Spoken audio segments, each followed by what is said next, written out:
intro spiel. Hey guys, Pawnce here with another viewer war game thing between me and Tsunami. We've got gold elo people this time.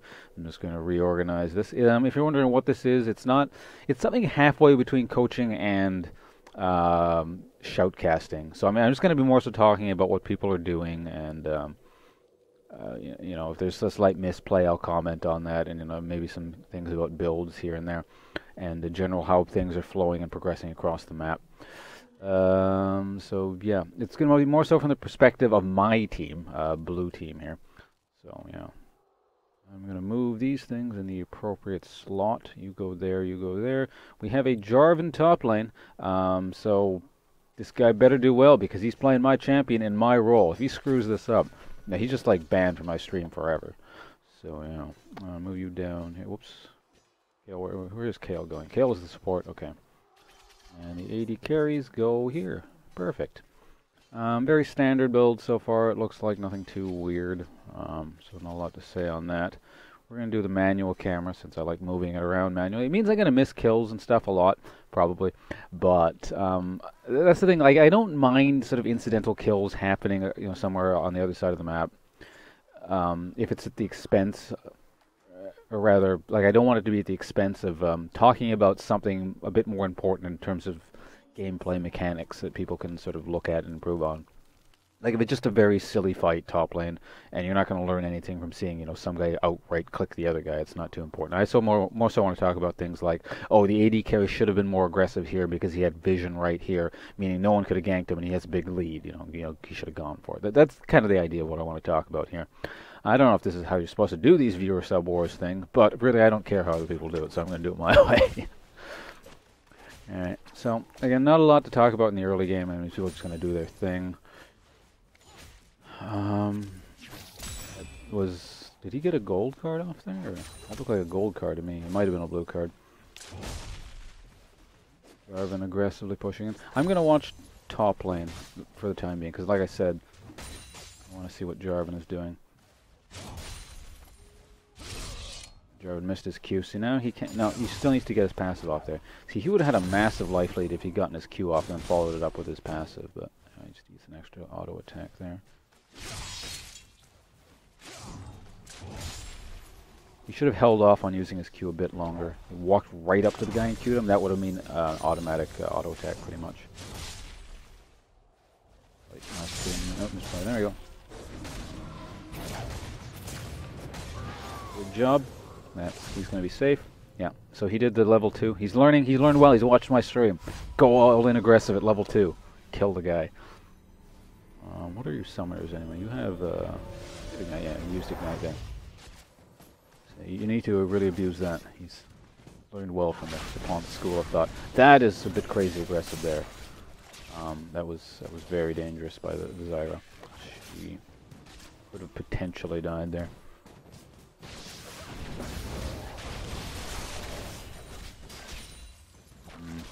A lot of trading going back and forth. They need to be really careful because the AD carry is very healthy right now. She's out of pots though. So. Yeah, this is going to be a bit of a problem bottom lane because they'll have some sustain. Oh, unless she lands that. Okay, that's good.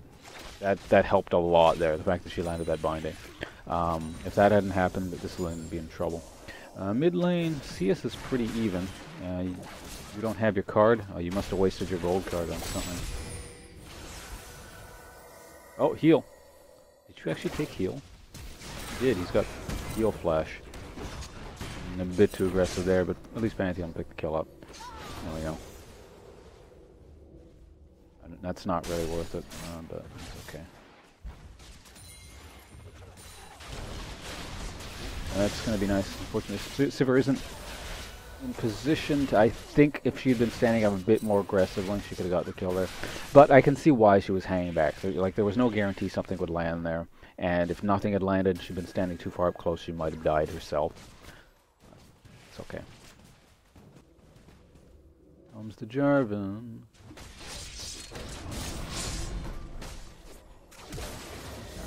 I'm not sure what they were thinking there.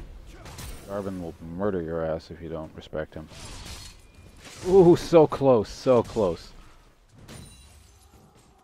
Mastery isn't really that strong early on, so that was kind of a misplay there. I know people do this a lot, so you know I'm not going to say, "Oh my God, you're the Warwick. What have you done?" Like he made a pretty common mistake where people just don't respect Jarvan damage, especially if you give him First Blood.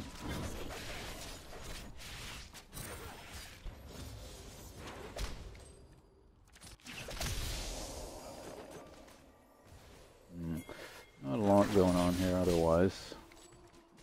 I need to get a blue card. Oh, I'm missing some CS, but that's okay. Missed another CS, that's okay. At least you got that one. There's one. 2. Do you get 3? Oh no, you missed that one. No, no, no, it's not completely unacceptable.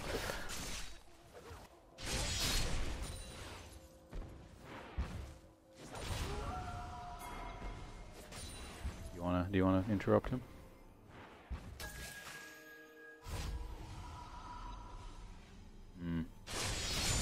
Oh, you missed. I don't think he would have killed there if he'd landed it, but it certainly would have helped. Okay, now he's just sticking around here with very low HP. Man, there's not a lot he can do. How close is he to leveling? I don't know, you gotta make sure you get the cannon minion. Get the cannon minion. There we go, good job, good job. Good. He can queue in because he's got a creep wave right behind him. That was very clever by him. Good job. See, I always talk about this. This guy definitely watched my stream.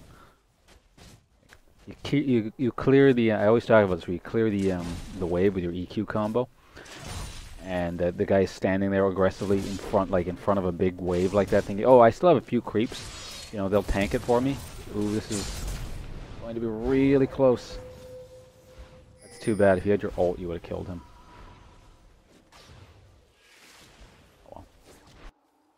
Get the hell out of there. I don't know why. Did Warwick turn his thing off? I think he did. He should have kept it on. And then, so Master, you would have had something to go in on there.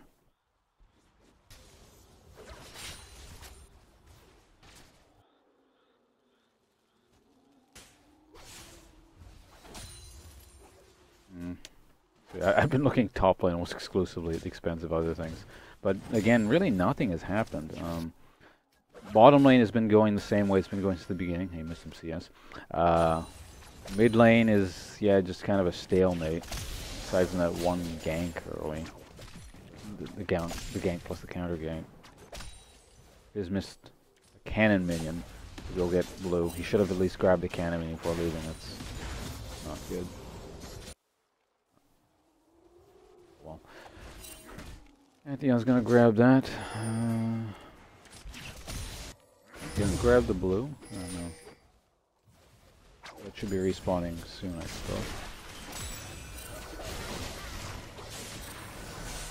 He got caught out. He wasted his summoners too.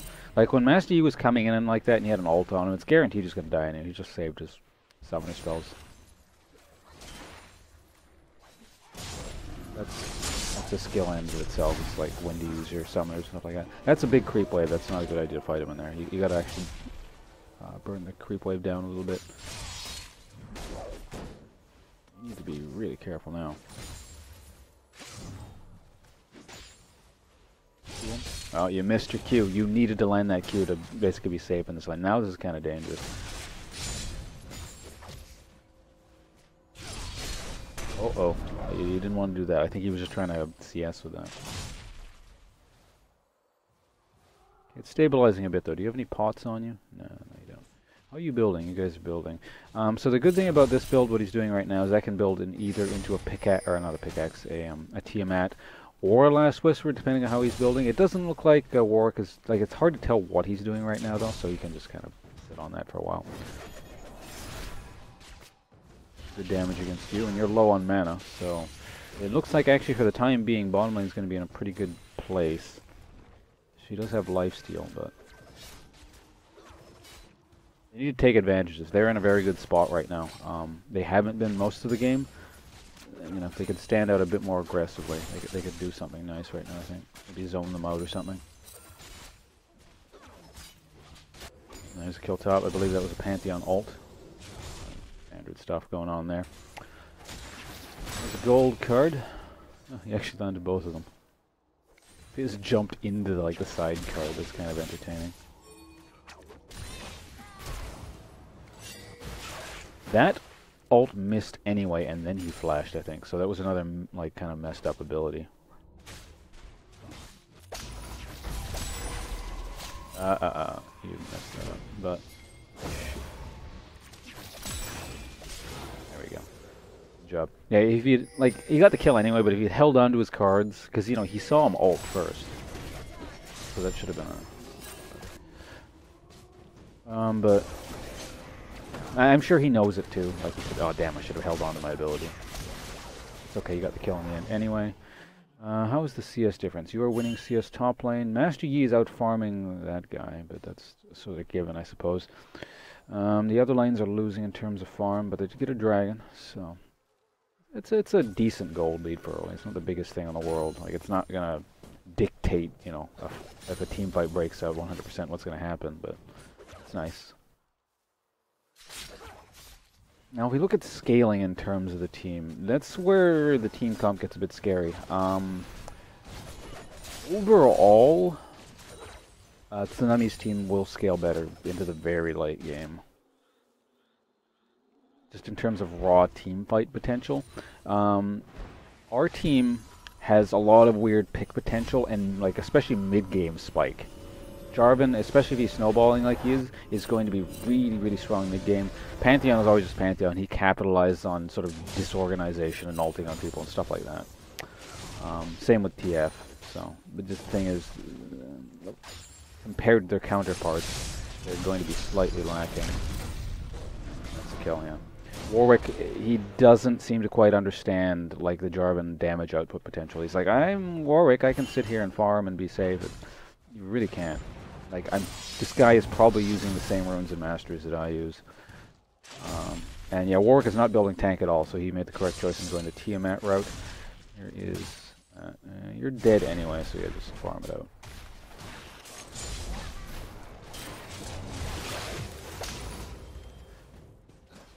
And that was not aggressive enough, that ult. I don't know if it just came off cooldown or what, but it should have happened a bit faster, and he should have placed it here. If it had been faster, they could have 2v1'd him, and Jarvan would have gone down regardless. Jarvan's dead 100% anyway. He should have backed earlier. That's completely his fault. But I think they could have got a kill out of that. And it's not like anyone sneak up on them anyway, because they do have Destiny, so it's like they can see who's where. Oh, this could be interesting. That's it. Oh, okay. Good play by Kale to save her AD carry there. If that had landed, that might have killed. They should be able to take this tower. TF needs to be standing a bit further.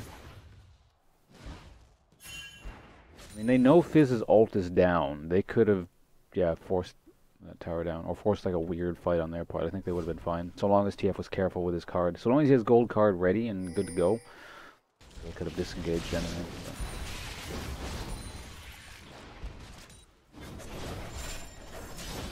Yeah, fight that out. Good, good. Kale's ult should still be down. It is, isn't it? I know it's short, but yeah, it's still only like 50% up. This is dangerous. They've been neglecting their ward coverage. They could die. They're dead. Oh, heal. Heal plus ult. Okay, that is lucky. Well, it's not lucky, but that's fortunate it worked out that way. Pantheon, does he have his ult? Yeah, he does. He's going for it. Yeah, yeah. Good job. That's double kill. Should be anyway.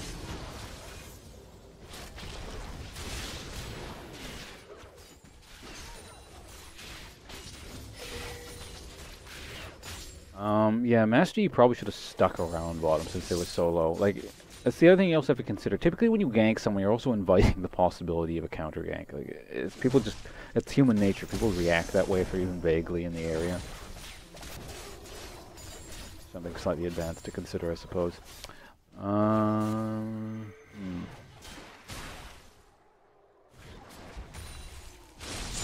Here comes the Jarvan. Does he have his ult? Yeah. No, it's the blue card special, but it doesn't cost them. That was a completely unnecessary flash. Yeah, Jarvan should have killed that. But it's okay, you got the kill. I like the mindset of how people play. That's the thing I like to consider more when I'm watching these. It's the mindset of the player, and less so about the actual execution of what they're thinking. Like this right here is actually the wrong mindset. Like you're just too crazy. Okay,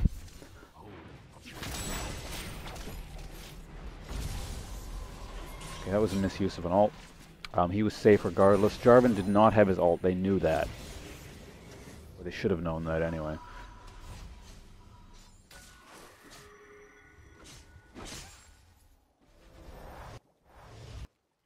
But it's just a Kayle ult, I suppose. That'll be back pretty soon.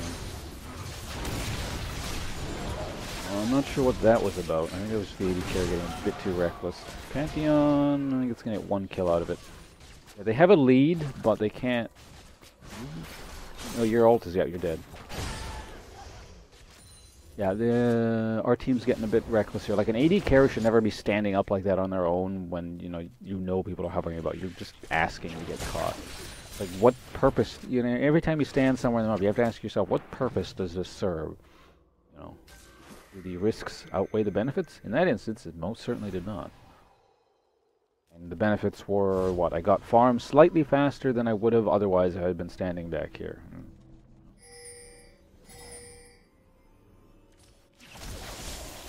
The gold lead is still fairly substantial at this point, so it's not panic mode yet. Marvin will go pick that up. He's building into... You're building... Yeah, I see why he's building into, that's probably, he's going to turn that into, not the rabbit, what the hell is that thing called? The magic sword that blocks magic damage. That's what we're going to call it. Yeah, because they do have, actually, a fairly decent amount of magic damage. I mean, Warwick is not as stupid, like, the Warwick is just, he's not going to do that much magic damage, it's still magic damage. And they got Fizz, and then Kayle is one of the issues that I'm considering as to why the Tsunami's team was going to scale better into late game. So they do need to kind of press their advantage now. But he's thinking about that in advance, so that's good. And he's going sort of... I think you can win this fight. Yeah, good. I forgot about the TF ult. That's going to be a second kill there. Oh, he got a second EQ combo off on the same flag. That's good. I like that. So long as these guys don't die here, this is a good fight. You need to back off. She has her ult. She can one-shot you if you're not careful. That was so dangerous. That was not worth it. Yeah, Zyra needs to get the hell out. But they do grab a flag here. Jarvan doing well for himself.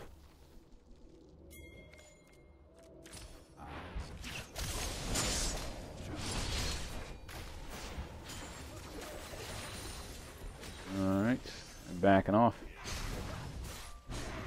I really need to go. Oh, I still have some water. Excellent. As my throat's starting to hurt here. Okay, they get the dragon. He's going to die, but 1 death. So long as you make it out, that'll be fine.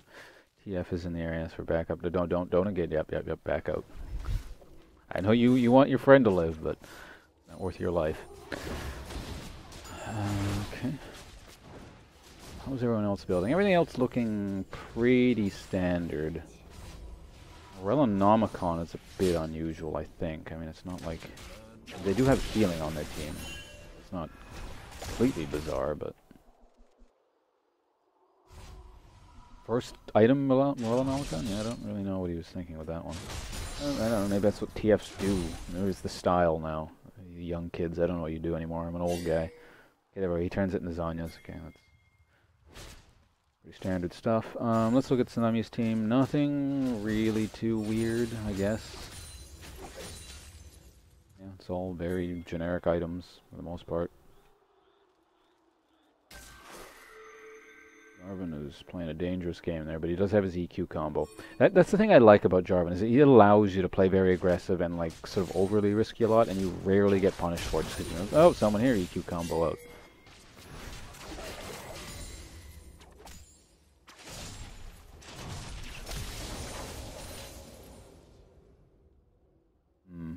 Warwick is there, yeah. They're doing the right thing. If Sivir, yeah, okay, Sivir's falling up. This is a good chance to do something important. Warwick is just kind of up there on their own. But the thing is, they do need to actually make something happen here. If they just hover and then get caught, then it's a tower for nothing. But okay, they scared off Warwick. Let's get the vision.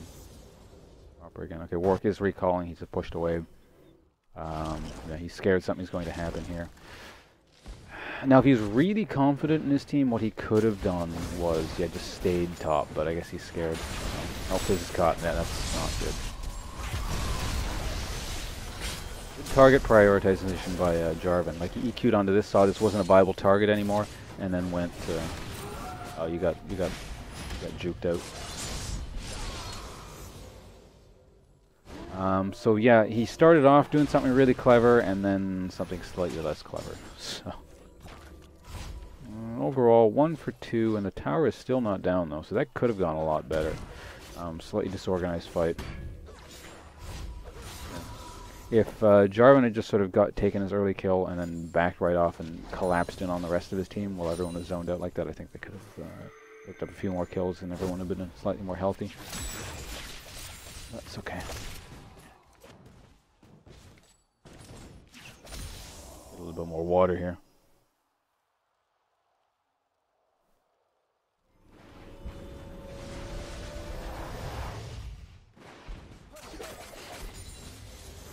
Now, much like last game where there was a Yasuo farming really well, even though he had a bunch of deaths and was behind technically, Master Yi is in a similar position this game. That's the other thing that scares me about their team late game.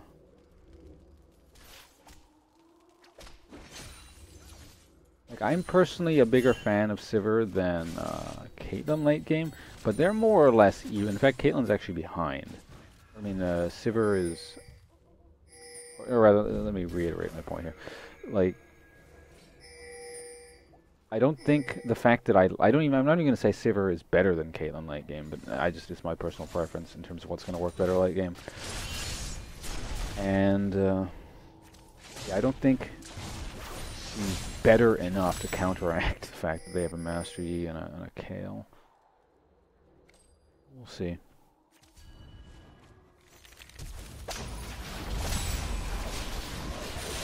That was a tad over-aggressive. I think you're going to get away with it. That was actually quite lucky it worked out that way. You can block it. There's a lot of people to block this. Jarvan, oh my god, get the hell out of there. Oh, and he gets out. He actually just baits the Caitlyn. Yeah, see what I was talking about with sort of mid-game mobility and the ability to pick people off? That's really coming through. Like, normally if this team didn't have the ability to move around the map so well, that would have probably worked out, that play there. But there's also the fact that Warwick's pretty behind. And so, yeah. Overall, though, that was a bad call by TF. It worked out, but it was very lucky it worked out that way. I think they could have taken that. Those two wouldn't have been able to kill them, especially with Kayle ult down. They should have finished the inhib off. I see why they backed off, though. I mean, it was the safe play. Something crazy could have happened, and then a bunch of people could have died. Something terrible would have happened. So, you know, this is one of those ideal scenarios if everyone was, you know, very, very confident in what they're doing and could play the situation perfectly, take the inhib. But, yeah, no, I'll give it to this team. They made the safe play. They can probably go get the inhib later. And they're being a bit slow in getting back, though. What's happening here is that they're really risking a counter Baron. I think they could have actually done Baron. Yeah. If they'd been a bit more confident. Because they knew everyone here had to back. It was a pretty big risk, though. And we're sort of starting to get to the stage of the game where I would start to say, do things like Desperate Baron. Because I wouldn't count on the fact that, again, that they do scale late into the game. That requires a specific kind of game to allow that to happen. But,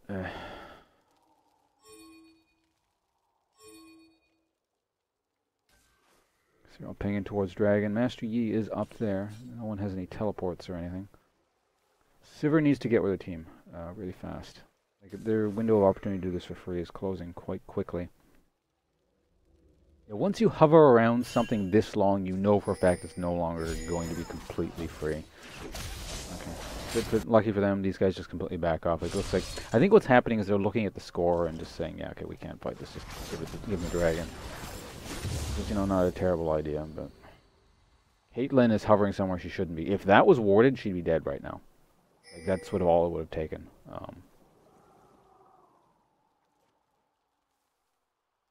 But good, yeah, the team is grouping. They're doing the right thing. That's a big difference from the last game. That passive part of the game that I was talking about, where people were just kind of hovering when our team had the lead,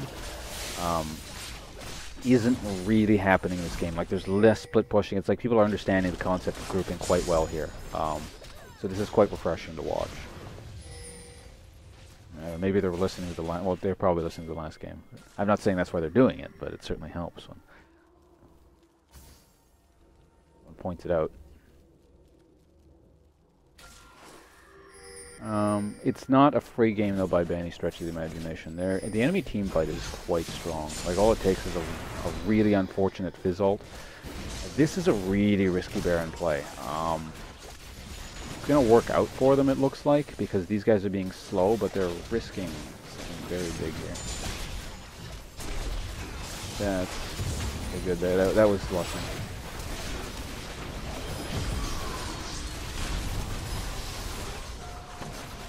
Like, that ended the game. I don't know personally if I would have risked that. Not with 5 up anyway.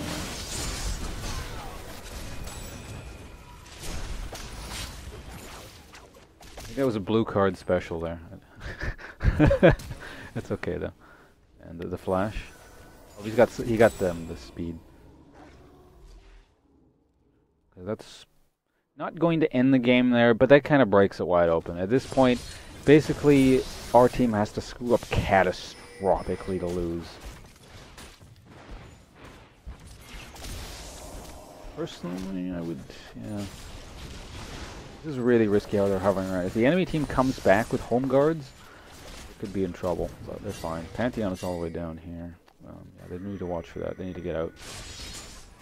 But that's, yeah, like I said, at this point, just play the game conservatively. If you play the game conservatively, you know, don't do anything too crazy, you can still screw up. Just because there is such a massive, you know, lead on our side here, there is a very, very big margin of error. But, you know, as long as you're conservative, you're not going to screw up, you know, too hard. All they have to do is just screw up at this point. This is game. Even that sort of catastrophic, perfect fizz ult, I don't think would turn a fight at this point. So we'll see.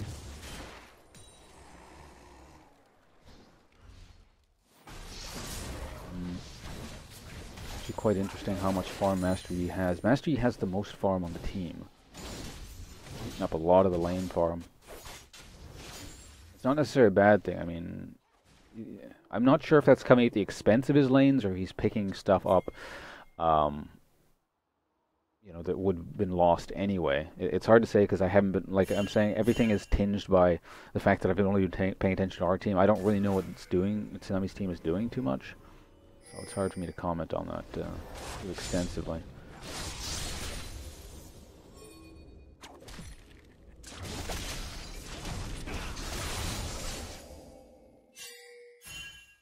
Yeah, Sivir's down there. Good ping.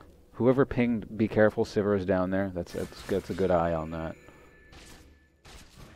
That's the other thing I wasn't seeing in the previous Silver game, is people were not pinging, like, be careful. It was, every time it happened, it was me talking about it as the observer saying, oh god, be careful, someone's not there. And there's like, no one ever ping anything. Now people are just kind of aware that, you know, someone's not here, just be careful. So these are pretty desperate times at this point for Tsunami's team here. They need to do something. But they can't really charge into a 5-man Baron team that's ahead of them either, because that's just 100% dead. So this is a really tough situation for them. I think their last shot of this game at all is defending this tower. Obviously this is going to go down in a second here. But if they can't hold this tower, the game is just 100% done. They need to go for that and just risk it. I mean, you're just going to, if you don't, you're going to drag the game on maybe a little bit longer. Okay, I don't know. Garvin's going to get in because their team was split up. They're just way too strong. Garvin's going to go down, but he started a perfect fight. Because I believe it was Master Yi and Kale who were split out, and they had the right idea. Like they said, okay, we got to collapse in and out, but the thing is, they were too slow in doing it. They should have all already been on that tower. Again, you know, this is obviously their chances of winning are very, very slim. And you know, it's not a huge deal that they're out of position, but that literally was their team's last chance at doing anything. I mean, so you know, at least give it a shot.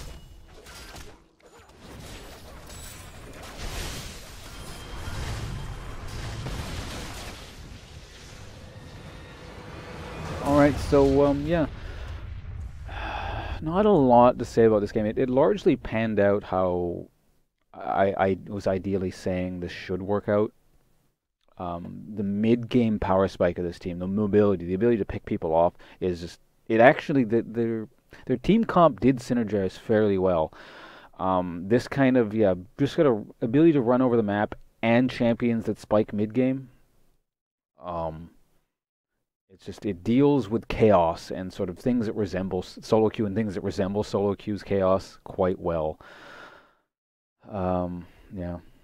So, yeah, I'm not fond of the enemy team's team comp. There was too much of a possibility to fall behind early in that one.